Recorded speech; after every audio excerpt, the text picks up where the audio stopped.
Good evening. My name is Patty Baker. Welcome to this community page called Live on Purpose. Every Thursday, we have a live topic that comes through the Facebook message box. So if you have a topic, question, suggestion that you would like for Thursday night's Facebook live broadcast, send me a shout out over to the Facebook Messenger. All topics are on the table, so no question is out of the question.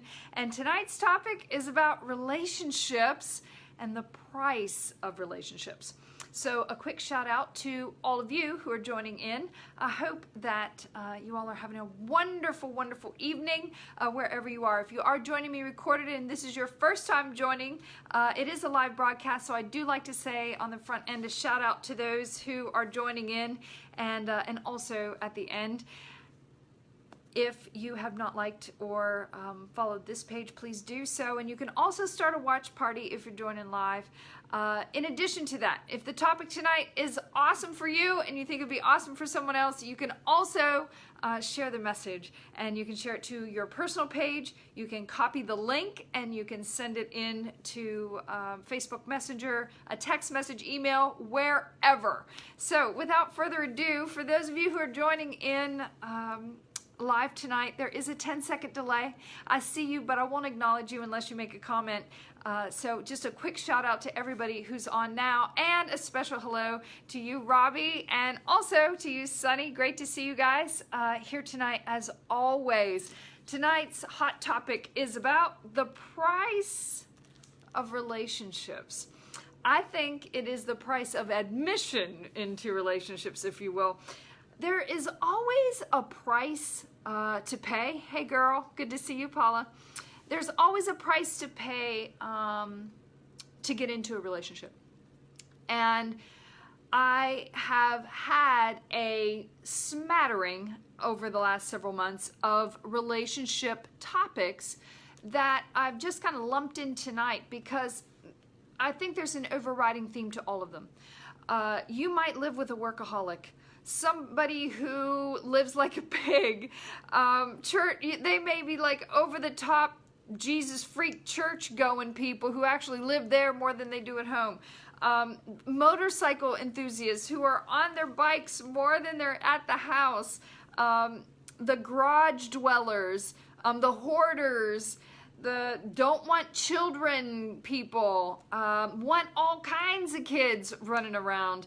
You may have, there's a lot of things, blended families, hobbies, interests, you name it.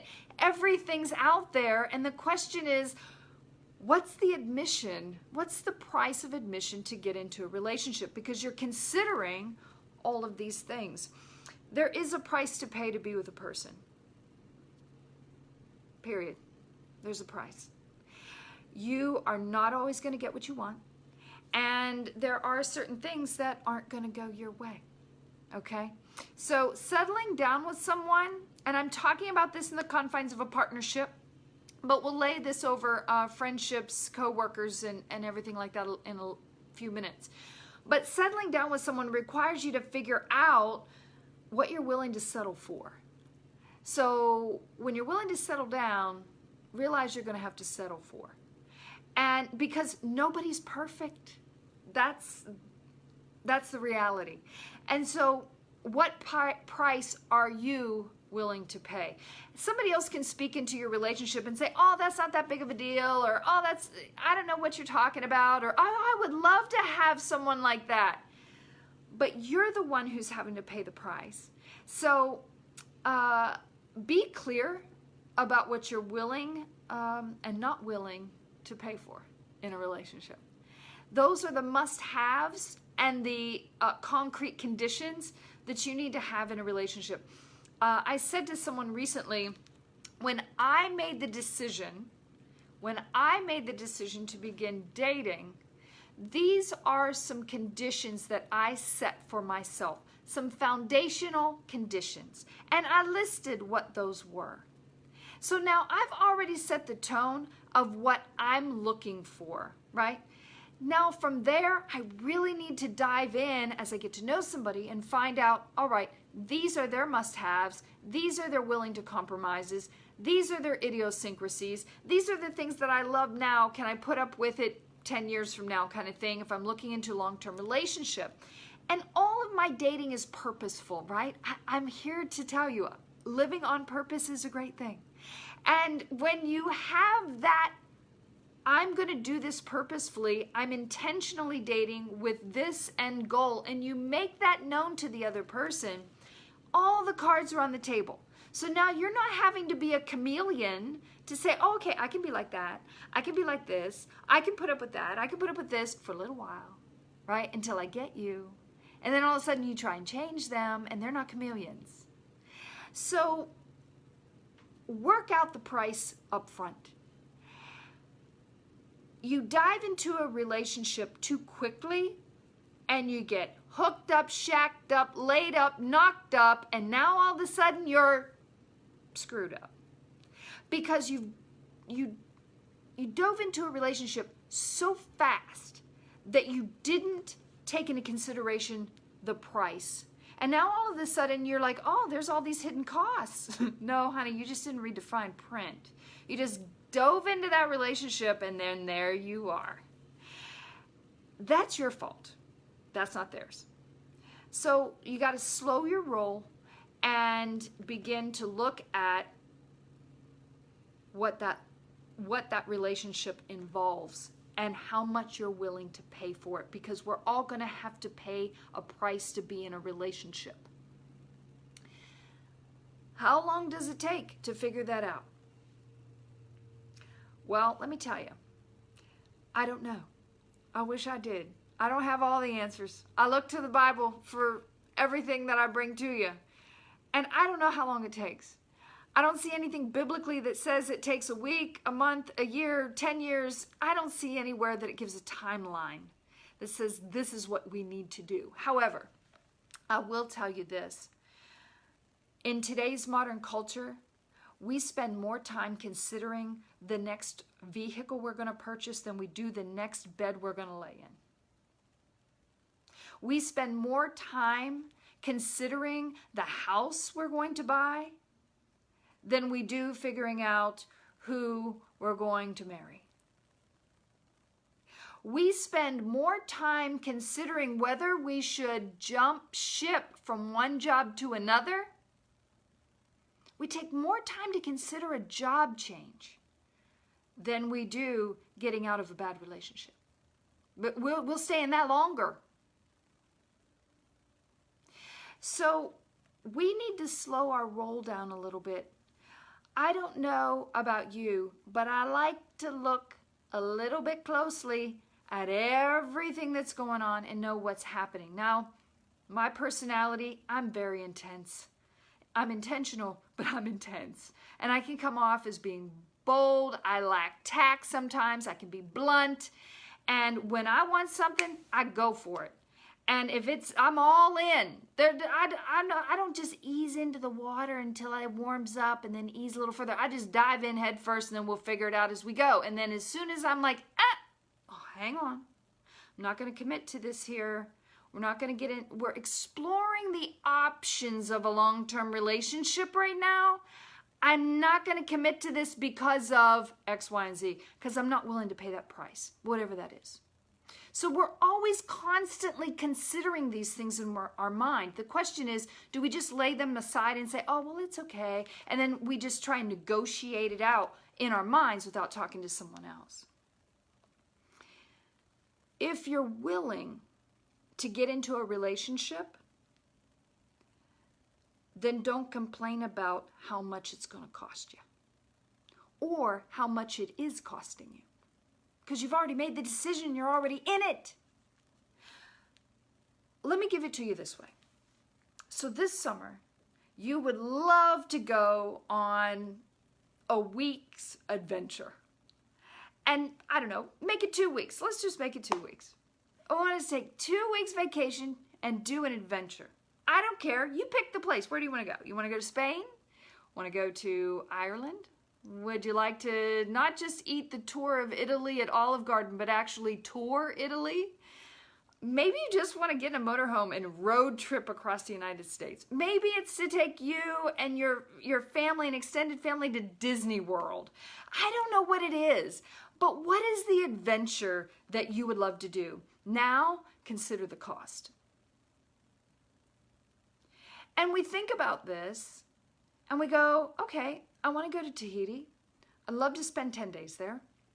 And so I figure out what that cost is, and this great resort, it's not all inclusive, but it has fine dining there. There are plenty of things to do. Of course, those are add-on costs, field trips and day trips and snorkeling and all of these other things. And there's skydiving adventure. And so you just kind of look at this cafeteria of all of these things that you have to choose from, and you're willing to pay the price. And so you put the money down, it's paid in full, you go on vacation, and the first day you're there, you're like, wow, this was so expensive. I cannot believe how expensive this was. Do you know how much I paid for this? It was crazy expensive.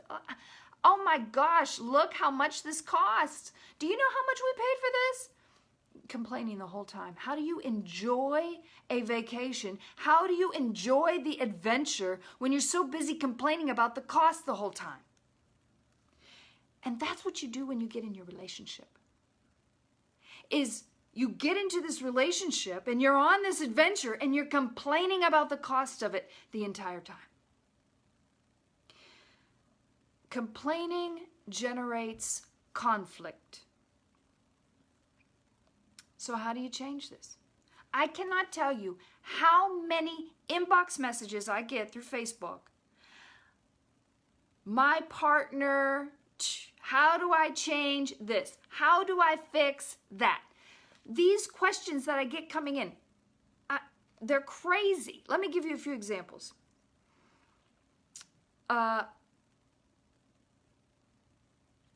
This is a stay-at-home wife, and that's her job. For her, it is no kids. She has a beautiful home. She keeps it immaculate. It's where her heart and soul is. It's where she lives. It's where she works, right? At home. That's her role in their relationship. Husband comes home and within 5 minutes has his shoes off, kicked off somewhere, junk out of his pockets and on the counter, clothes thrown all over the floor because he's changed into something more comfortable. The junk that he had in the car is in and on the table. She said, my house is a disaster area within 5 minutes of him getting home. Okay, I don't think he just showed up into your relationship doing that. He probably was doing that before the relationship. But was it something that you really considered? Am I willing to put up with this? Here's another one. She won't flush the toilet even with a turd in it. Okay.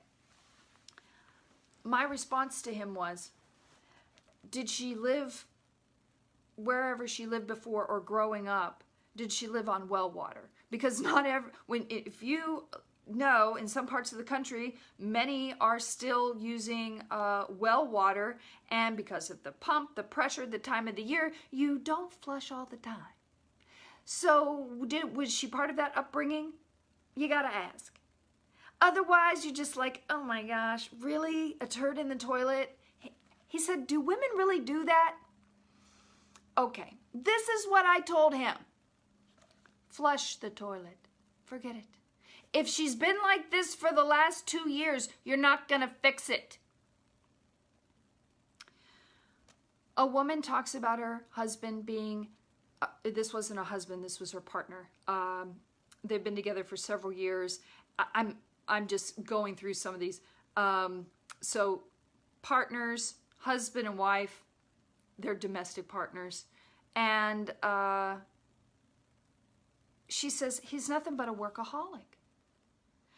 But yet during the text back and forth through Facebook, she says, I fell in love with him because of his work ethic. You can't have it both ways, right?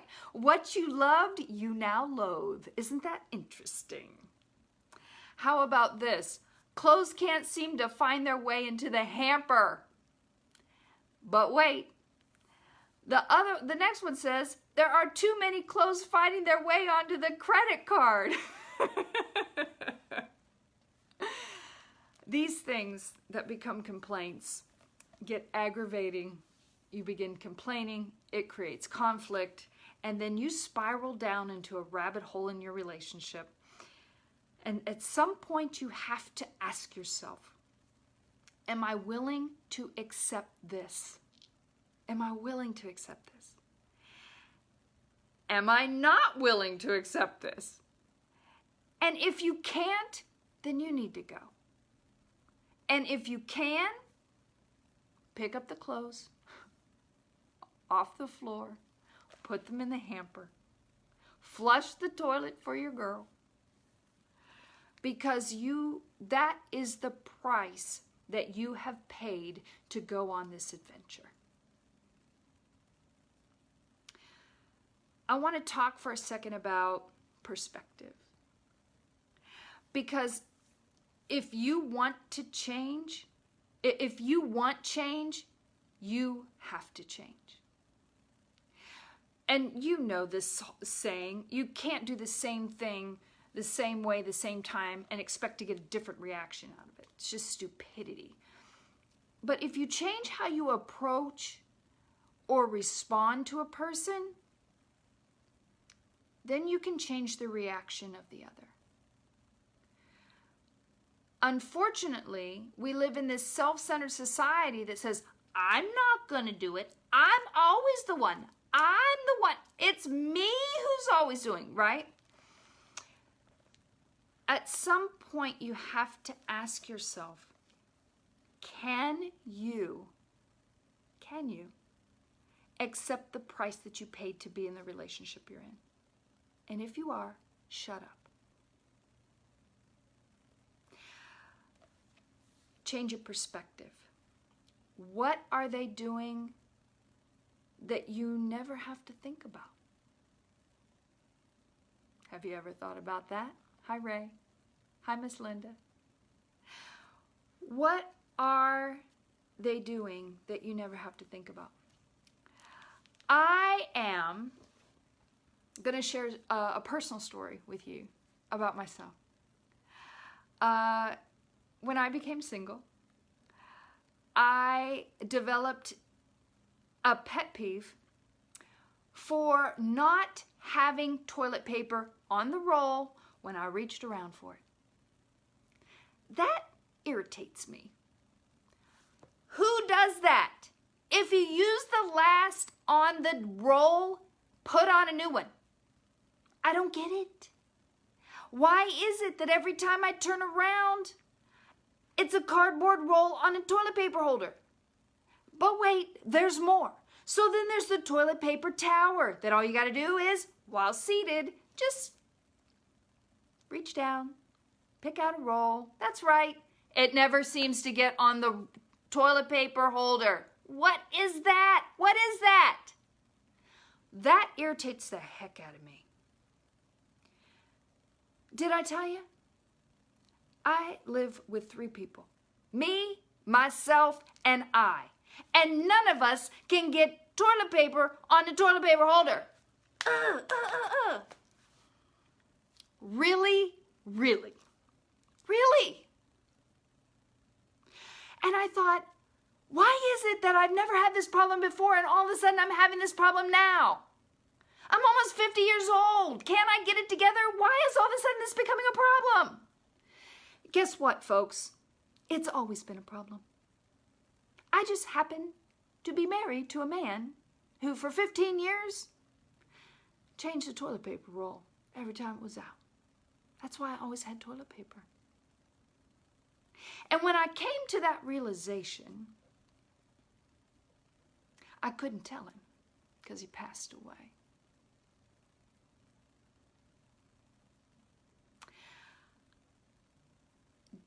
Don't lose sight. Don't lose sight of what the other person's price is to be with you. Change your perspective. I want to go a little bit further in this because I want you to understand that what you are relieved from, you don't even get, because the other person in your life is filling in the gaps for you. You're right, Ray. Very self-centered. We live in a self-centered world, right? And no pun intended, but I got it. I love the puns. I think they're great. Marilyn said all three look the same, me, myself, and I. Well, they do. And having toilet paper there is a lifesaver.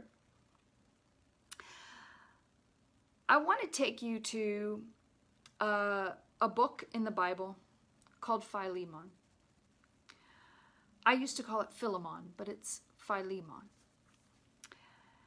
And it's a New Testament book. There's only one chapter. I think 25 verses I'm going to read to you tonight.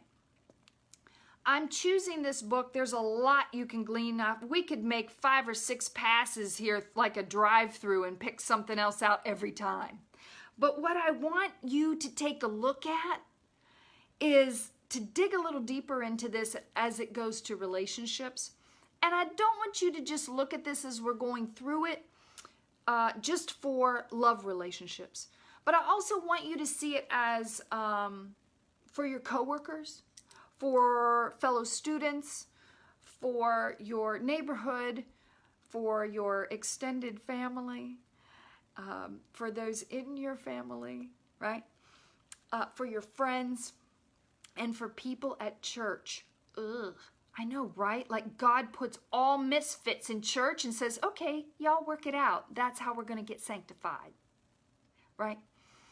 So I want to take you to Philemon. I'm going to read through this, and as I do, I want to outline for you a change in perspective of how you approach your relationships that you're thinking in your mind right now that you're having some issues with. Let me just give you a little backstory about it first. This guy, Onesimus, was a fugitive slave of this guy named Philemon. So, Onesimus was a slave. Onesimus means useful.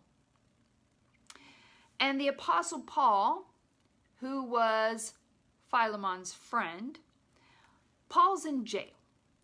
And Onesimus had robbed his master, Philemon, and then he fled. And he went to Rome, where he hooked up with Paul. And Onesimus had a revelation and an understanding of who Jesus is and why he died. He understood the price of the relationship that Jesus paid for eternal life for us. And Onesimus became a Christ follower. Paul led him to Christ. So, Onesimus went to flee to this large city of Rome because he was thieving off of his master, and he runs into Paul. He tells Paul what's happened, and he's like, oh, you mean my buddy Philemon? Yeah, that's my buddy. He's my brother in Christ. So as God had orchestrated all of this out, Paul decides to write a letter back to his buddy Philemon and say, hey, I met up with your slave and I'm sending him back to you. And so this is the letter that Paul writes to his friend Philemon about Onesimus. And I begin by sharing with you some points that you can take out of this for yourself. And this was a great run for me too, trust me, as I went through this over the last few weeks. The first thing to do in building, maintaining, sustaining a relationship, because you're paying a price to be in it, affirm the other person in who they are. Encourage them in the positive things that they are. Listen to these first verses. I, Paul, am a prisoner for the sake of Christ, here with my brother Timothy, and I write this letter to you, Philemon, my good friend and companion in this work, right? The work of spreading the gospel of Jesus Christ. My good friend and companion. Also to our sister, Apphia, to Archippus, a real trooper, encouraging, affirming, and to the church that meets in your house. God's best to you and God's blessings on you. Not only are we to affirm others, but bless others. Give them blessings. That they would have God's best in their life. I want to read on just to show you the affirmation. It says, every time your name comes up in my prayers, I say, oh, thank God. Oh, thank you, God. I keep hearing of the love and faith you have for our Master Jesus, which brims over to other believers. Like, you're so awesome, Philemon. Everybody knows about you, right? Affirming who he is, affirming his giftings, affirming him in his calling, in his purpose. The next thing is to pray for the other person. I read on to say, and I keep praying that this faith we hold in common keeps showing up in the good things we do. It's very encouraging. And he even lets him know, Paul even lets Philemon know he's praying for him. Pray for the other person. Say, hey, I just want to let you know I'm praying for you, right?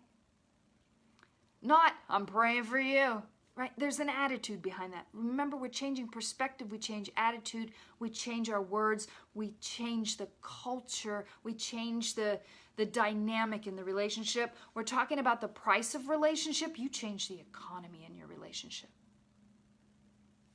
when you change your perspective. So tell them how you feel about the good things that they do. Paul continues to write, friend, you have no idea how good your love makes me feel, doubly so when I see your hospitality to fellow believers. He goes on to write, and listen to this, because he's not commanding Philemon to take back Onesimus, but he's making an appeal to him or a personal request. He says, in line with all this, I have a favor to ask you. Pick up your laundry. No, he doesn't say that. As Christ's ambassador and now a prisoner for him, I wouldn't hesitate to command this if I thought it necessary, but I'd rather make it a personal request. See, he's appealing to him. Do you see the approach that he's taking? And next we're going to see how Paul uses tact. While here in jail, he says, I fathered a child, so to speak. Meaning this fathered a child, so to speak, means that he has a new baby in Christ. He has a new follower. He says, I fathered a child, so to speak, and here he is. He's hand-carrying this letter. Onesimus. He was useless to you before, now useful to both of us. And he's using this play on words on useful because Onesimus means useful. So he's saying he was useless to you before because he thieving from you, and then he ran away. But now he's useful to both of us. I'm sending him back to you. He's using tact here. I'm sending him back to you, but it feels like I'm cutting off my arm in doing so. I wanted in the worst way to keep him here as your stand-in to help me out while I'm in jail for the sake of this message that we're giving out, the gospel. But I didn't want to do anything behind your back. How often do we try to manipulate, control, weasel in there, right? But I didn't want to do anything behind your back. Make you do a good deed you hadn't willingly agreed to. I didn't want to backdoor you. I didn't want to go using your slave because I found him on the street and I found out he was yours and he ran away from you and I could easily use him here and I have been. Now he knows Christ. I'm using him to send this handwritten letter back to you. He's a good man. As a matter of fact, I hate to send him back to you because it's like you're losing my right arm. He's using tact. Maybe it's all the best that you lost him for a while. You're getting him back now for good. And no mere slave this time, but a Christian brother.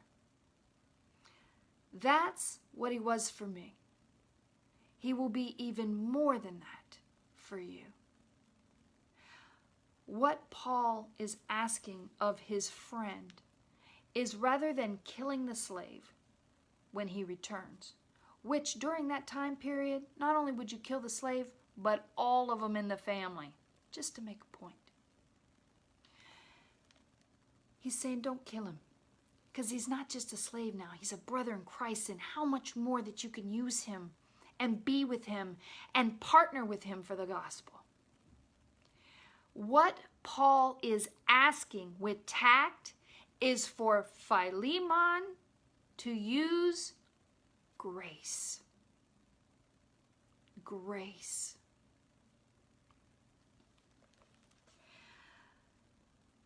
This next part of the letter, Paul is willing to pay the price for the relationship he now has with Onesimus.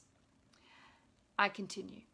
So, if you will consider me a comrade in arms, welcome him back as you would me.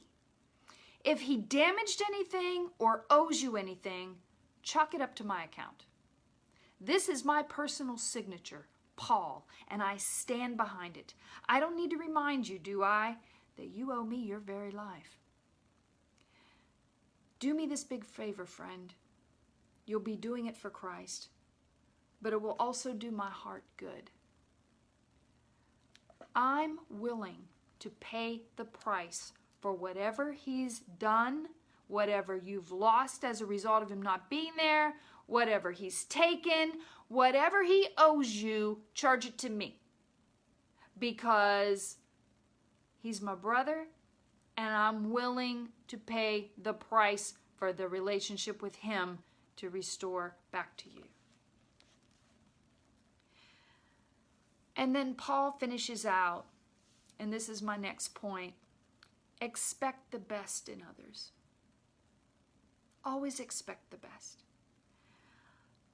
I know you well enough, Paul says, to know that you will. You'll probably go far beyond what I've written. And by the way, get a room ready for me.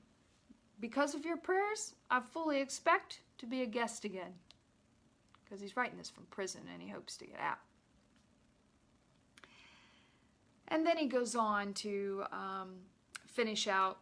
He says that he's with co-workers there as well who are working with him for the sake of the gospel. Mark, Luke, Demas, Epaphras, Aristarchus, all the best to you from the Master, Jesus Christ.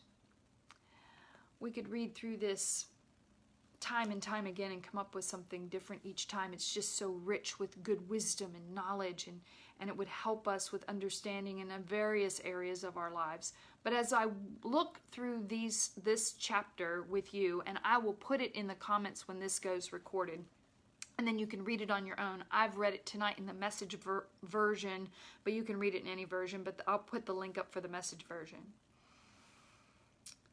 But what I've gleaned out of this for us is affirm the value and the contribution of the other person in the relationship. On your crew, in the office, in the classroom, in your neighborhood, in your church, in your home. Pray for them. Tell them how good things, tell them how the good things that they do make you feel. When you do this, I feel positive, right? So it's always easy to talk about the negative. I hate it when you, why do you, right? Can you just? If we don't focus on those things, and we focus on the things that we love and how it makes us feel, right? In a positive way. We can then appeal to people and use tact when we do that. Something I lack and work on in every conversation I have, because my personality is so blunt, it's so direct, it's so intense that it lacks tact, especially when I've got a lot of passion behind something. I'm just blazing. And I really have to harness that in. It is detrimental to relationships when you lack tact. Trust me, I know. I've got the scars in the relationships to prove it. Expect the best in others. Be willing to pay the price for having that person in your life, like Paul did. When you do these things, you have changed the economy in your relationship. You both have to pay a price to be in it. Sometimes we forget to recognize that they're having to pay a price to be with us. And that perspective changes our thinking, it changes the way we speak, and really, it's a heart issue. It changes how we feel. So where do you start with all of this? If you're in a relationship right now where you're just like, ugh, dang it, I can't do this, I can't do this, then you really have to ask yourself, what price are you paying to be in this relationship? And is it worth it to you? What are you getting out of the relationship? What things are you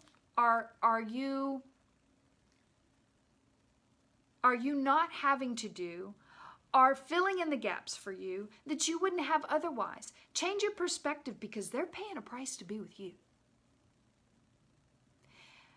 So where do you start? It starts with your willingness.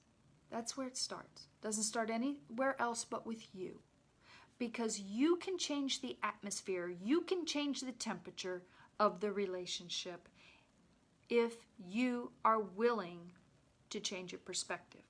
And it's a willingness, saying, hey, I'm willing to see where the change will take me. I'm willing to make the change because it's enough for me to want to find out what happens. And you can just slip back through those. Write these down and say, okay, did I do this in this relationship today? Did I do any of these in the relationship today? Or am I just complaining all the time? Did I thank my spouse for doing A, B, C, D, and E? Did I thank them for going to work today? Did I thank them for paying the bills tonight? Did I thank them for making dinner? Did I thank them for cutting the grass? What did I not have to do today? And then you complain because the trash isn't taken out? Just think with a new perspective. But you've got to ask yourself, before you start complaining, which creates the conflict, what did you sign up for in the first place? Because you already paid the price. You signed up.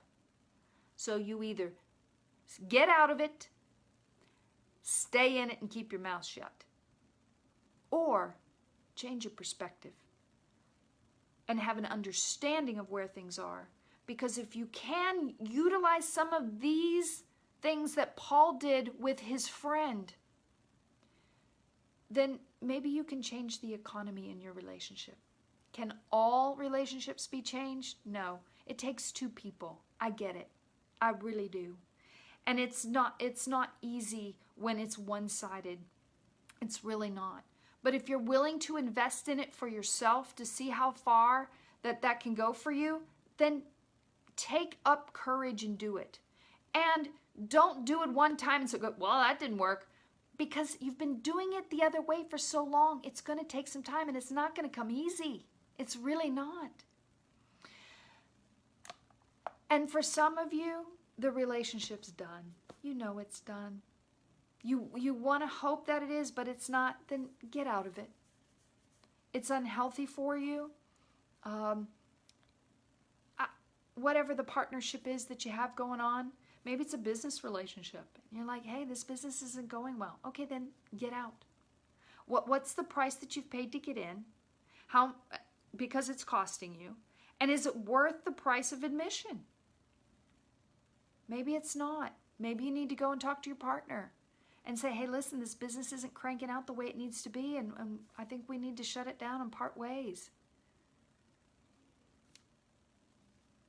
You know what you need to do. I just ask for you to take some time by yourself and just pray and say, God, you know this relationship. I'm putting it before you. Help me to change my perspective, to allow me to look at it a little bit differently, and then give me your eyes to see, and give me an understanding and that I can extend grace to the other person through these things and try and smooth out this relationship a little bit better. I hope that tonight's message was encouraging for you. I know it was for me when I was preparing it, because I struggle in a couple of these areas where I can do better in building my relationship. So I hope that it was helpful for you. I'm going to say a quick shout out to all of you before I sign off tonight. Ed, great to see you tonight. Jim Hunt, I love seeing you here. Thanks so much for being here tonight.